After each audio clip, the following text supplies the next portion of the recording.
Corporate connection में वक्त हो गया है शो को आगे बढ़ाने का, और आज का फोकस हमारा ऑटो सेक्टर पर है। आज हम किसी कंपनी के बारे में नहीं बल्कि एक पूरे सेक्टर की बात करने वाले हैं, और वो है auto sector. Federation of automobile dealers association of India यानी फाडा के आंकड़े आए हैं, और उन आंकड़ों के मुताबिक त्योहारों में गाड़ियों की अब की बार रिकॉर्ड बिक्री हुई है। 42 दिनों का ये आंकड़ा है, और इसमें अगर हम देखें तो लगभग हम कह सकते हैं कि 38 लाख गाड़ियां जो हैं वो बेची गई हैं, और ये एक तरह का नया रिकॉर्ड है। इसे हम त्योहारी बूस्टर के तौर पर भी देख सकते हैं, जो कि पूरे ऑटो सेक्टर के लिए उभरता हुआ दिखाई दे रहा है। लेकिन ये कितना फ़ायदेमंद होगा, और अब इन आंकड़ों के अलावा आगे की डिमांड किस तरह के संकेत दे रही है, तमाम मुद्दों पर हम बात करते हैं। हमारे साथ जुड़ गए हैं फाडा के प्रेसिडेंट मनीष राज सिंघानिया। मनीष जी, स्वागत है आपका हमारी इस बेहद खास पेशकश में। और जो आंकड़े आए हैं 42 दिनों के, और ये केवल अगर हम त्योहारी मौसम की बात करें उसी के आंकड़े दिखाई दे रहे हैं, तो ये काफ़ी उम्दा आंकड़े हैं। मुबारकबाद इसके लिए आपको भी। लेकिन मुझे ये बताएं कि क्या ये एंटिसिपेटेड था, क्या इसकी उम्मीद की गई थी? क्योंकि अगर मैं कंपेयर करना चाहूँ पिछले साल की तुलना में मनीष, तो लगभग 19-20% का इजाफा हुआ है आपकी बार की खरीदारी में, क्या कहेंगे? देखिए, मैं बोलूंगा इस समय जो थी बेहतर स्थिति थी। अगर आप पिछले साल को याद करते हैं, पिछले साल भी ये जो था बाजार नए रिकॉर्ड स्तर पे था। करीब 32 लाख गाड़ियां बिकी थी ऑल इंडिया में, और वो अपने आप में एक नया रिकॉर्ड था। बट उस समय जो है लगातार गाड़ियों की शॉर्टेज और सप्लाई के लिए बहुत बड़ा इशू था। डीलरों के पास काफी डिमांड थी, पर उस हिसाब से हम गाड़ी अवेलेबल नहीं करवा पा रहे थे ग्राहकों के लिए। बस बट इस बार जो है सप्लाई चेन में काफी इंप्रूवमेंट है, काफी नए मॉडल्स भी आ गए हैं, और कुछ गाड़ियों में स्कीम्स भी आ गई हैं। तो ये सबको देखते हुए काफी एंटिसिपेशन था, और डीलरों ने काफी स्टॉक को बिल्टअप भी किया था कि बाजार की डिमांड को, ग्राहकी को जो है वो हम एड्रेस कर पाए। और जो आंकड़े अब दिखा रहे हैं, 38 लाख जो गाड़ियां बिकी हैं, वो अपने आप से एक ऐतिहासिक स्तर पे आ गया है ऑटो रिटेल मार्केट। और इसके साथ ही साथ टू व्हीलर, थ्री व्हीलर और पैसेंजर कार ने भी अपने एवर हाईएस्ट सेल्स को दर्ज किया है। इनफैक्ट ऐसा पहली बार हो रहा है कि फेस्टिव पीरियड में पैसेंजर कार मार्केट जो है 5 लाख से ऊपर का आंकड़ा क्रॉस किया है। तो ये सब एक अच्छे नए लॉन्चेस, अवेलेबिलिटी, गाड़ियों की ज्यादा अच्छी अवेलेबिलिटी, अच्छा सप्लाई चेन का मैनेजमेंट, ओईएम सही तरीके से हमारी जो बुकिंग्स जो है उसके हिसाब से गाड़ियां जो बना के भेजे हैं, उसके कारण ही शायद हम इस आंकड़े को टच कर पाए। और साथ ही साथ इस बार एक जो रूरल मार्केट में हम लगातार जो स्ट्रेस देख रहे थे पहले 6 माह में, वो त्योहारी सीजन में जो है वो नहीं दिखा है। रूरल मार्केट में भी इस समय त्योहारी सीजन में वो सहभागी रहा है, और अच्छी बिक्री रूरल मार्केट में भी हमें देखने को मिली है। मनीष जी, थोड़ा सा इस बिक्री को मैं चाहती हूँ कि हम ब्रेक डाउन करें। केवल इन 42 दिनों की अगर मैं बात करूँ तो नवरात्रि के पहले दिन से लेकर पूरे 42 दिनों में किस किस तरह की डिमांड कहाँ कहाँ देखी गई है? किस तरह से हम कह सकते हैं कि two wheeler, three wheeler, commercial vehicles, passenger vehicles में हमने डिमांड देखी है। ट्रैक्टर सेगमेंट में हालांकि थोड़ी सी डिक्लाइन आता हुआ आंकड़ा दर्ज हुआ है, लेकिन उसके अलावा कहाँ कितना आपको लगा है कि बिक्री का आंकड़ा जाता हुआ पहुंचा है? देखिए, सेगमेंट में डिमांड जो है हर एक सेगमेंट में अक्रॉस सेगमेंट रही है, यूनिफॉर्म रही है। नहीं तो नॉर्मली एक तरफ टिल्टेड रहता था, हाई एंड गाड़ियों की तरफ ज्यादा रहता था। हाई एंड मोटरसाइकिल होंगी या हाई एंड गाड़ियां होंगी, पर इस बार जो बिक्री हमको देखने को मिली है पूरी त्योहारी सीजन में, वो अक्रॉस सेगमेंट मिली है, बराबर बराबर मिली है। पर डेफिनेटली आप देखेंगे टू व्हीलर में हम लगातार बात कर रहे थे कि कैसे 100 सीसी का सेगमेंट नहीं बिक रहा है या कम बिक रहा है। पर इस बार जो है वो सेगमेंट भी बहुत अच्छा रिस्पॉन्स किया है। कार में भी एसयूवी जो है, इतने सारे नए मॉडल्स आ गए हैं, और उनकी बेटर अवेलेबिलिटी के कारण कारों की बिक्री में अब एसयूवी का कंट्रीब्यूशन 58 से 60% आ गया है।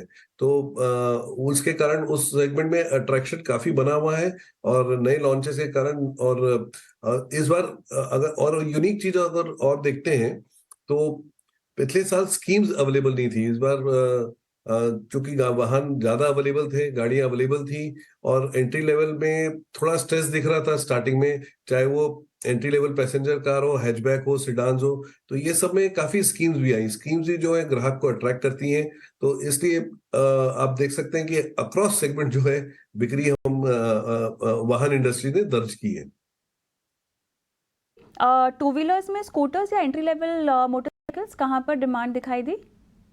मैं आपको बताया, शेयर किया, मैं काफी बराबर बराबर दिख रही है इस बार। अच्छा। एकदम कहना कि बहुत ज्यादा एक तरफ टिल्टेड था, ऐसा कुछ नहीं है। दोनों तरफ, चाहे वो स्कूटर सेगमेंट हो, एंट्री लेवल हो, और साथ ही साथ आने वाले समय में आप देख रहे हैं, एक तो शादियों का सीजन आ रहा है, और साथ ही साथ जो है हमारे क्रॉपिंग सीजन, जो हार्वेस्टिंग सीजन, वो चालू हो गया है, और इस बार एमएसपी काफी अच्छी बढ़ी है।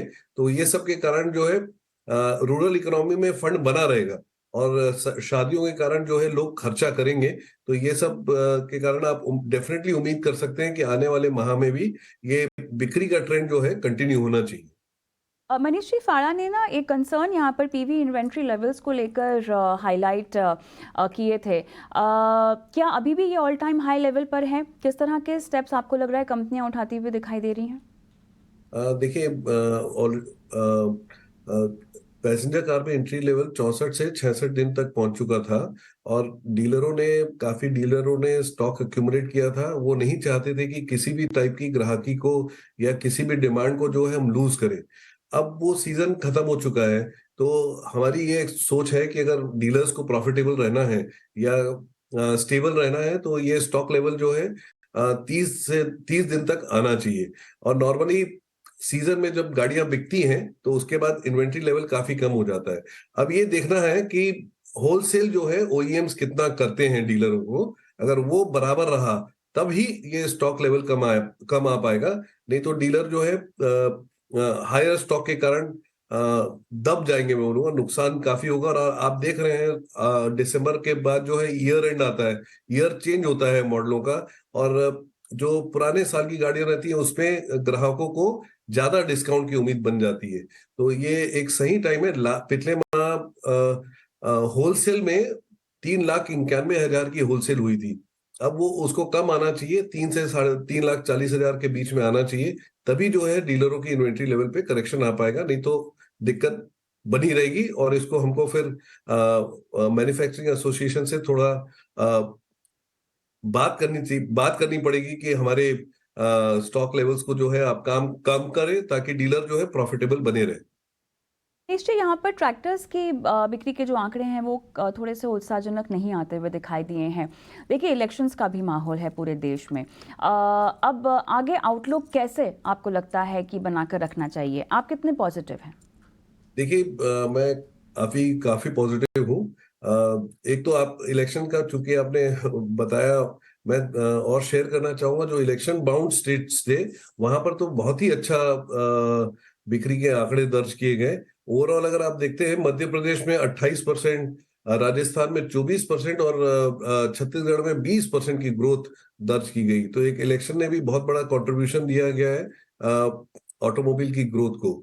और चूंकि आगे जो विवाह का एक बोलना चाहिए त्योहार होता है हमारे यहाँ, और इससे कंज्यूमर स्पेंड काफी बढ़ता है, मार्केट में फंड फ्लो काफी बढ़ता है, और साथ ही साथ अ, काफी सरकारों ने जो मिनिमम सपोर्ट प्राइस बढ़ाया है अलग अलग क्रॉप्स का, और स्पेशली जो पोल बाउंड स्टेट्स थे वहां पर और बढ़ा दिया गया है। तो ये जब पैसे रियलाइज होंगे किसान के पास, और किसान से जो है रूरल इकोनॉमी में ये फंड पहुंचेगा, तो ये कहीं ना कहीं खर्चे होंगे ये सब पैसे। तो ये जो खर्चे होंगे उसमें ऑटोमोबाइल एक प्रमुख हिस्सेदार रहता है। तो मुझे पूरी उम्मीद है कि दिसंबर और जनवरी दोनों महीना जो है ऑटोमोबाइल के लिए अच्छा जाएगा। सवाल आपसे पूछना चाहूंगी, विवाह और चुनाव का त्योहारी माहौल है देश में। अब ऐसे में जो प्राइस हाइक एंटिसिपेट किए हुए हैं उनके बावजूद हम देखेंगे ये खरीदारी का मोमेंटम बरकरार रहेगा?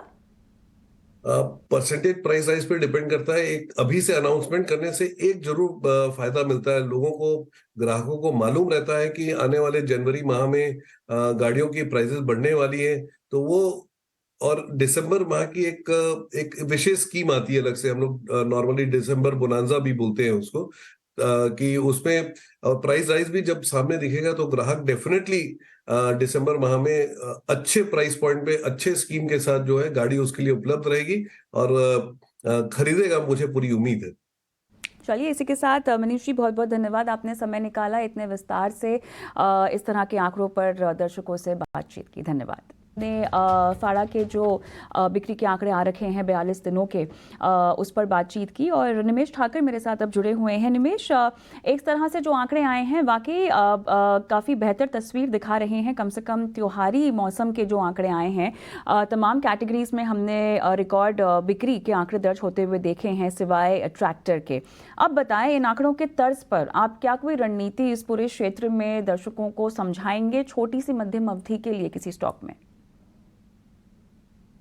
देखिए, एक सिंपल टर्म्स में अगर समझाए तो जब सारे सेगमेंट परफॉर्म करते हैं, जब सारे खिलाड़ी आपके परफॉर्म करते हैं, तब आपके वर्ल्ड कप के चांसेस जीतने के ज़्यादा हो जाते हैं। सेम लाइक इंडिया, एक दिन आपका खराब रहा, बट अदरवाइज देखिए ऑटो सेक्टर के अंदर भी सारे सेगमेंट काफ़ी टाइम के बाद ऐसा आया है कि सारे सेगमेंट, आप टू व्हीलर लीजिए, आप पैसेंजर कार व्हीकल लीजिए, आप ईवी सेगमेंट ले लीजिए, सभी ने एक रिकॉर्ड ग्रोथ किया है। इट इंडिकेट्स कि इंडियन कंजम्पशन स्टोरी जो है वो इंटेक है।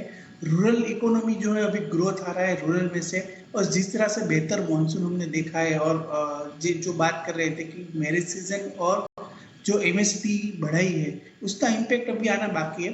तो मुझे लग रहा है कि कहीं ना कहीं आने वाले 1 से 2 क्वार्टर ऑटो सेक्टर के लिए काफ़ी बेहतर रहने की उम्मीद है। और सेकंड थिंग, जैसे कंपनी ने अनाउंस किया है प्राइस हाइक, तो मुझे लग रहा है कि कहीं ना कहीं अगर आप मारुति की बात करें तो 2018 के बाद कंपनी के जो ऑपरेटिंग प्रॉफिट है वो बेहतर आए हैं।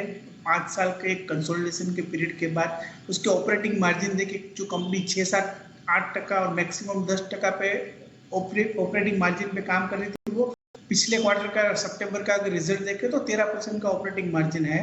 तो मुझे लग रहा है कि कहीं ना कहीं एक अच्छे ग्रोथ पूरे सेक्टर से देखने को मिल रहे हैं, और वो आने वाले नियर 3 to 6 मंथ वो मोमेंटम कंटिन्यू रहने के चांसेस जो है वो ज़्यादा दिख रहे हैं। तो व्यू जो है वो ऑटो सेक्टर के अंदर बुलिश है। मुझे लग रहा है कि अगर इन्वेस्ट करना है तो 2 स्टॉक ऐसे रहेंगे। तो मारुति, जैसे हमने बात किया कि कंपनी ने काफ़ी जो है वो हाई वर्जन पे मॉडल लॉन्च किए हैं, और प्राइस राइज की भी बात की है, और डिमांड भी काफ़ी स्ट्रॉन्ग है।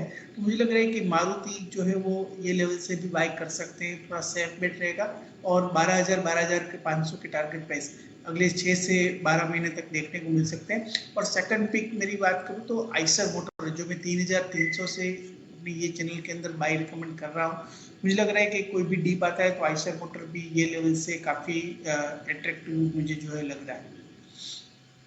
चलिए, तो क्लियरली मारुति आशा मोटर आपके इस पूरे क्षेत्र में पिक। मारुति में लगभग 12 और 12,500 तक के लेवल्स के लिए पैसे लगाए जा सकते हैं। निमेश, बहुत बहुत धन्यवाद।